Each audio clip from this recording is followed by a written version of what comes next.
That was an outstanding quality win by the Mariners to kick off this long road trip. What is up?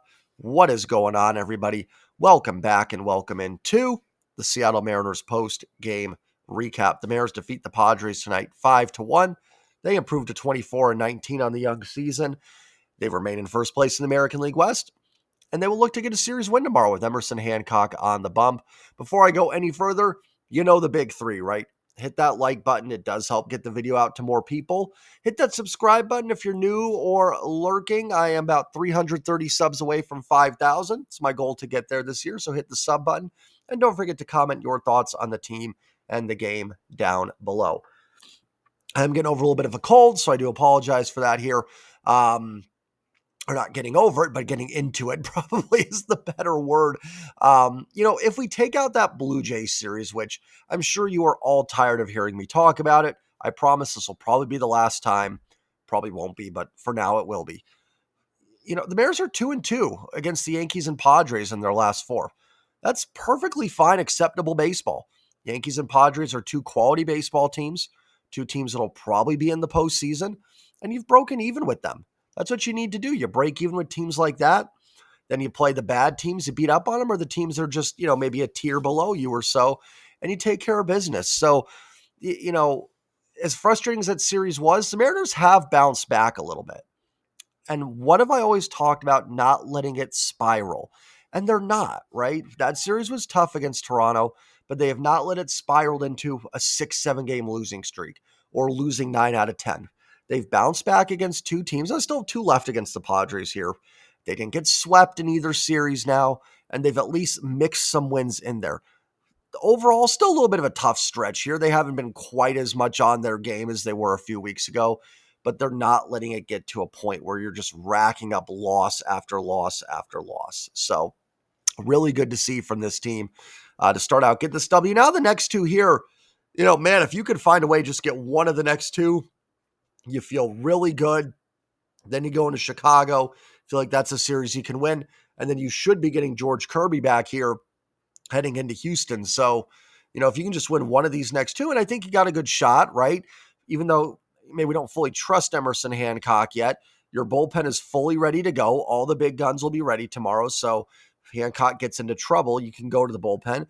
Then Sunday, you've got Brian Wu going. So you feel pretty good that you can maybe squeeze out one of these last two games here and get yourself a series win.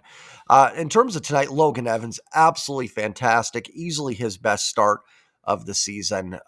Throwing strikes, getting some swing and miss. That slider looked pretty good. Not a ton of strikeouts, but got some critical strikeouts. His longest start of his career. And that is a ridiculously good Padres lineup with Tatis, Machado. I don't need to go through all the names, but that is a really, really good lineup. And the Padres have been so good at home this year, too, 15-6. So really cool to see Logan Evans go out, shut them down today. And the offense does enough, right? Not a ton of base runners. Crazy enough, neither team gets a hit with runner in scoring position today. But the Mariners find the long ball. And, the pitching all of a sudden, 3 straight quality starts, right? Wu was great on Tuesday. Castillo was really good on Wednesday. Logan Evans, fantastic tonight. Hopefully Emerson Hancock can follow suit. And all of a sudden the pitching starting to do a little bit better here, starting to turn around. And the offense did what this team is built to do. Not a ton of base runners, but 3 home runs, right? And that equated to 5 runs. Now, you didn't expect Logan Evans to maybe be in this rotation, but with what we thought this rotation would be, 5 runs is a great recipe for the Mariners to win a lot of ball games, and especially once they get their starting pitching, really in sync here, getting Kirby back and Logan Gilbert back. 5 runs should lead to a lot of wins for this team, but a great start for Logan Evans. His ERA now is under 3. They remember that game in Texas where Ben Williamson kind of misplayed the ground, or was originally a hit? They've actually changed it to an error like 2 weeks later. So Logan Evans' ERA goes down even further, but he was the star of the game to me. Just a really impressive performance in a tough atmosphere. And like I said, a Mariners team that, I don't think they're playing awful, but they're not rolling like they were. So to go in there and have that start, it could have been easy to overthink it. There was a couple chances there for the Padres where they had some runners on. Evans got that ground ball double play in that inning, and that was after, kind of an error infield hit by Tatis. Arise kind of blooped one in. got the DP from Machado and struck out Jackson Merrill on what was easily Evans' best pitch, I think, that he's thrown since he's come up. That shows a lot. That's a lot of growth because Evans has kind of struggled in those spots where he hasn't been able to get around those things and get out of those innings. So that was really, really impressive to see. So can't say enough good things about Logan Evans tonight. Just a tremendous, tremendous start.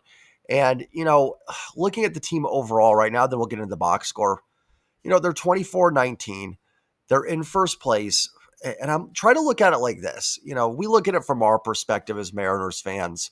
And, I think for a lot of us, it's sometimes either really rose-colored glasses or it's whatever the opposite of rose-colored glasses would be, right? We probably all get a little too high on the highs and a little too low on the lows. Think about it from other teams in this division's perspective, though. Let's just say we were Astros or Rangers fans for the sake of this video. If we'd be looking at the Mariners, you know what I'd be saying in videos? I certainly wouldn't be giving up on the division or anything. It's close. But I'd be very concerned that the Mariners are in first place right now and have done it without George Kirby all year and Logan Gilbert for the last couple weeks. They're going to be getting both those guys back. That would make me nervous that without two of the best starters in the American League, that team is held on to first place. That's not even taking into account Robles and Luke Raley. And I'm not taking that into account because that's probably more all-star break time. So there's a lot of time between now and then for things to go really well or really poorly. But I would be definitely nervous that without Gilbert and Kirby, that the Mariners have maintained first place. So, and I mean that as a positive for this team. So, obviously a long way to go here. And again, as Mariner fans, I say it all the time, we certainly have been let down a lot. But this team is in good position right now. And despite, a little bit of a rough homestand there, overall, it should be feeling some optimism right now. I'd like to talk about George Kirby coming back. Cole Young is swinging the bat really well in Tacoma. After a bit of a tough start where he was hitting the ball hard, but just not getting the results. Now he's starting to get those results. I wonder if we're not far away here from seeing Cole Young up. Again, kudos to Mastroboni for holding down what he can do, but I think you could bring up Cole Young. You're going to get some much better production there, potentially at second base. It allows Dylan Moore to maybe play a little more in the outfield. You're not running Leody Taveras out there every day. So we'll see. I don't want to get too ahead there, but I don't think we're far off from seeing Cole Young in the next maybe couple weeks. I don't know. I don't know what their timetable is for that. It's tough when you're winning because you don't want to shake things up, too much, but, definitely a chance for some internal improvement here for the Mariners that could help big time. So let's go ahead and get into the box score here. Logan Evans, like I said, fantastic today. 6 innings, did give up 7 hits, no runs, 1 walk, 3 Ks. But some of the 7 hits, like one of them I think was the Tatis one, which could even been an error on JP. Arise blooped one in there. That was really the only inning where Evans was in trouble. A lot of the other hits were kind of with 1 out, 2 outs, and they didn't get stacked back to back too often. Cronenworth had the triple, but it was with 2 outs. A lot of it was just with 1 or 2 outs, and the Padres just didn't stack a ton of base runners back to back to back. When they did have those hits, they had a runner at second and third with 2 outs, but if they got a hit there, it wouldn't have been, the end of the world necessarily with how the game was going. So, I thought Evans really threw the ball well, and, we'll see what ends up happening when Kirby's back. With Bryce Miller on the IL, Kirby can maybe just kind of slot in here, but really intrigued by Logan Evans. And, including myself, sometimes I forget that Evans is a legit prospect. This is not just a Tommy Malone coming up and making a spot start for you. So Evans was incredibly impressive. I thought Carlos Vargas threw a great inning in the 7th. No hits, no walks, no runs, and a strikeout. And Vargas only threw 11 pitches, 10 of them strikes, by the way, which is really impressive. Vargas should be good to go tomorrow. So that's huge. You should have your full array of weapons tomorrow. Munoz, Brash, Spire, Vargas. Snyder's probably down, but Legumina could probably even go again tomorrow if needed. So you've got the horses to get it done tomorrow. Even at a point like if Hancock is struggling in the 5th, you could go get him and get a reliever in there. But great outing from Vargas. Legumina was solid with a shutout inning and a couple strikeouts. Legumina's really been this year's Topa, Colin Snyder. There's always one guy in that Mariners bullpen that doesn't make the team out of camp, but ends up being a key contributor. That's been Legumina so far. Colin Snyder goes 1 inning, does give up a hit, an earned run, but no walks and does strike out the side. Really just came down to he hit Gavin Sheets on the back foot, and then Cronenworth snuck one in there into left field. I thought Snyder was fine. You don't like hitting guys with a 5-0 lead. You prefer not to see that, but he does strike out the side. And a little nervous there because he had to get Munoz up, but Snyder was able to get through it and lock down the W. Offensively, the Mariners collect 10 hits, 3 walks. They do strike out 9 times. I didn't realize that Stephen Kolek, the starter for the Padres, was a Rule 5 pickup from the Mariners last year. Sometimes it's there's so many guys in an organization you can forget. It's crazy when you go through and look at other rosters, how many players, were in your organization, especially in baseball. There's so many trades. It takes so long sometimes for guys to reach the big leagues. It's not like football where you don't see as much movement. So you go around the league, there's a lot of guys that were in the Mariners organization, vice versa, right? There's guys the Mariners have that were in other organizations, but I didn't realize that until they mentioned it on the broadcast. Like I said, just wild. No hits with runners in scoring position for either team, but the Mariners did bust out the long ball. Nice game from J.P. Crawford. He was 2 for 4, led off the game, first pitch home run, set the tone. I feels like anytime the Mariners get a leadoff home run, they win. It's probably a bit of a misleading stat because that means they're getting a run, and the more runs you get, the better chance you're going to have of, winning a baseball game. So yeah, it probably isn't so much a like, oh, they get the leadoff home run and they win. It's more of like, yeah, that's a run and you're putting runs on the board, so you're winning the games. It kind of reminded me that the broadcast mentioned tonight that the Padres have only scored 6 runs in the 9th inning all season. I guess 7 now because they scored 1. I think that's kind of a misleading stat because my guess is the Padres haven't played a ton of 9th innings. They're 15-6 at home, so they're not batting in the bottom of the 9th at home a lot. And on the road, they might have some big leads, so they haven't added on a ton. But I feel like that was kind of a, I don't know if that really matters type stat for the Padres, just made me think of it. But yeah, JP, a great game. His 4th home run, 2 hits, got a single and a walk. It looked like JP was kind of cooling off a little bit. I mean, everybody kind of cooled off on that homestand. But good to see JP bust out the slugging, still get on base. Made a real nice play on that double play as well off the bat of Machado. Nice game from JP. Polanco was 1 for 3. Garver pinched hit was 0 for 2. Kind of interesting because last week Polanco played the field against the A's and hit right-handed in a game, but now he's back to not really playing right-handed. Maybe just with it 5-0, Dan didn't want to push it, so he had Garver take those at-bats. But I'd be curious what if someone's asked Dan, like, hey, last week Polanco was in there against a lefty and now, kind of back to not playing against lefties. So curious maybe what that is about. Julio, 2 for 4. One of the hits went about 10 feet, but we'll take it, right? It's a hit. It counts. And then I only get frustrated those when the other teams do it to the Mariners, not when the Mariners do it. And then a solid base hit up the middle. Julio was mic'd on the Apple TV broadcast in the 2nd inning. I always find that so awkward when players are mic'd and they're on the field. I mean, can you imagine in football doing that, like a quarterback talking to the announcers as he's taking the snap? It's just awkward to me. And Julio was fine. These players always handle it with grace, but I don't know. I don't really like it. Like, just let these guys play the game. Cal Raleigh, the big dumper, 1 for 3, 2-run home run, his 14th of the year. He's trying to catch back up to Judge there, and he works a walk. So Cal, just again, kind of quiet. Not quietly because he had the home run, but seems to be working a walk at least every game. So a tremendous game from Cal Raleigh. And I'll give Cal Raleigh a lot of credit too, working with a rookie pitcher, Logan Evans, behind the dish there. Thought Cal did a great job getting Evans through that start. Great game for Cal.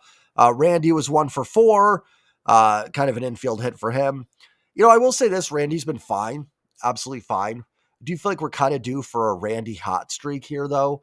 Like, just one where he's just, Randy and Julio are both those type of players where they can just get on streaks where you don't know how you get these guys out. I feel like we're kind of due for one from Randy. Maybe that starts tomorrow. Just a prediction. I think we might be close to one from Randy. So he's going 0 for 5 tomorrow now. Rowdy Tellez, 1 for 2 with a 2-run home run. Really opened that game up there in the 4th. Was that the 4th? Yeah, the top of the 4th there. Listen, Rowdy is far from a perfect player. but at least there's that chance when he goes up there that he's going to run into one. He's got 7 home runs on the season. He's doing his job as a platoon guy, right? Like, I don't have any problem having Rowdy Tellez out there getting the starts at first base. I still think first base is a position that at the deadline the Mariners are going to need to look at. I'm still would be a big fan if you could get Nathaniel Lowe from the Nationals at some point here this year. I think that'd be a great upgrade. But Rowdy's been fine, right? Like he can occasionally get into a home run. He's not going to get you a lot of other hits, and he's been pretty good defensively. I don't know what the metrics say on Rowdy. I haven't checked it, but to my eye test, he's been good there. And yeah, like at least when he comes up, I sit there and go, there's a chance, right? It's the power of the home run. Like tonight, the total hits was 10-8, but the Mariners get 4 more runs because they put 3 balls out of the ballpark when the Padres didn't. So good game from Rowdy. Donovan Solano 0 for 2. The reason I always mention that, hey, at least with Rowdy, and Rowdy's been a lot better than Solano, but on top of that, there's that chance of the home run. Solano doesn't have that, right? Like, I'm not saying he'll hit a couple home runs for you, but not the way a Rowdy Tellez can. He's got to go. You just can't, there's nothing redeeming that Donovan Solano is giving you. He's not a plus defender. I mean, he might be okay. I don't know what the metrics say on him either. He's not a good base runner, at least in terms of speed. I mean, he might be a savvy enough base runner to be fine out there, and he's not hitting. He's not hitting lefties. He's not hitting righties. He's not hitting people throwing with their feet. I mean, if there is nothing he's doing, you would be better off. And I know Tyler Locklear and everything. That's fine too if you want to be Locklear. I don't think they're going to bring up Locklear and platoon him. Maybe they do. Maybe they're fine with that. You could bring up Samad Taylor, and I'd be fine with it. If they DFA'd Solano tomorrow and brought up Samad Taylor, that would be an upgrade. At least Taylor's going to be a good defensive outfielder and a good pinch runner for you, right? He's going to get value from that alone. That's at least with Mitch Garver, and I don't want to turn this into defensive Garver because he's been scuffling too, and his 1 home run is off a pitcher this year, but at least he's a catcher, and he's been decent behind the plate. So, and he's walking, and he's been a lot better than Solano, truthfully, too, offensively. But at least there's some value to that, right, as a backup catcher. Because if you release Garver, you'd have to bring up Harry Ford, Blake Hunt. Like, you can't get creative with it. You have to go with another catcher. With Solano, I mean, there is nobody. I'd rather see Canzone come up and take some at-bats. At least it's a little more interesting. At least Canzone has that ability to run into a couple of them. So Cole Young, right? Bring up Cole Young, and Dylan Moore can platoon at first base for a little bit. But I'm done. I've kind of not defended. I try to look for silver linings with players, and I'm rooting for him. As long as he's here, I will root and support him, because if Solano can be good, it'll help the Mariners. But I don't have anything left. Like, it's just, you've got to make a change there. I thought it was an okay signing. It's not working out. It happens. Let's move on from that. Let's go on to more positive thing. Well, not Leody Taveras 0 for 4. He's been struggling. I mean, again, though, at least with Taveras, kind of like in contrast, right? You're getting a good defensive player. Although I feel like I've seen a lot of balls hit to right field that I'm like, okay, Leody, where are you over there? Can we get that baseball in? And at least he can run the bases a little bit, but yeah, he's scuffling too. Mastroboni 0 for 2. Dylan Moore pinched hit. He was 1 for 2, had the base hit off the lefty. And a nice game for Ben Williamson. 1 for 3 with a single and a walk. So Williamson on base a couple times. Also made a couple nice defensive plays. And kudos to Williamson on that Arise. I think it was Arise's bloop in that inning we've talked about. He really kind of deked Tatis to stay at first, kind of stayed under it like he had it when it was just blooping over his head. I think that kept Tatis at second base there. So real savvy veteran play there for Ben Williamson. So we talked about some of the negatives there, and we talked about a lot of the positives. The positives is his team got a W today. Logan Evans was fantastic and has done a real nice job. And I feel like I haven't given him enough credit. I didn't talk about his start too much in Miami. That was all right. Struggled in Texas. It was a series they'd already won, so we weren't too concerned about it. And, the Toronto one was just probably left him out there a little too long, but, I get it also. And he pitched pretty well in that game. But this is a really good Padres offense to Logan Evans shut down. And a nice job by the offense. Again, getting on the road, freeing them up a little bit. This team we know hits better on the road. Not shocking. T-Mobile is a pitcher's park. They're going to hit better away from it. But they just seem to play a little looser on the road. And some teams are like that. Some teams just, I wonder if they stand up to the plate at T-Mobile and they're a little intimidated. I don't know. Got to get over it, right? It's where you're going to play a lot more baseball games this year. And overall, I think they've been fine at home. Overall, it's going to help the pitching too. But they do seem to swing the bats a little bit better on the road. Hey, you got 2 games to win a series here. You do. And I said coming in, avoid the sweeps. That's what I'm talking about with stacking or the spiraling all the time. I'm sure that's another word you're sick of me saying, but you can't let that Blue Jays series become, now the Yankees sweep you. Frustrating, yes, that they only got one. And they should have, or could have. I shouldn't say should have, but they could have won that game on Wednesday, right? But they did avoid a sweep. It wasn't a disaster. San Diego, this was a series that made me nervous, right? I talked about it before Wu was announced. I'm like, you're going to have Evans, Diaz, and Hancock possibly in this series. Made me a little bit nervous, right? That's got sweep written all over it. But you get game 1 and you've avoided the disaster. They might lose this series. They might. But it's not going to be something that's a huge detriment. It's something they can bounce back from. Worst case is you leave the series 24-21, probably still in first place, going to play a really bad White Sox team. Now, baseball's weird. White Sox could beat you. You never know. But in that same vein, the Mariners could win one of the next 2 and win this series, right? So, it would certainly be more wild if the White Sox won the series against the Mariners and the Mariners winning the series against the Padres, in my opinion. So you've set yourself up well here for the rest of the series. And always like winning game 1 because I think it just gives you a little okay for the rest of the series. So that's all I've got. Great win tonight. Rowdy, the dumper, and JP getting it done offensively. Logan and the bullpen getting it done. Get the series W tomorrow. Like, comment, subscribe. And as always, go Mariners. Peace.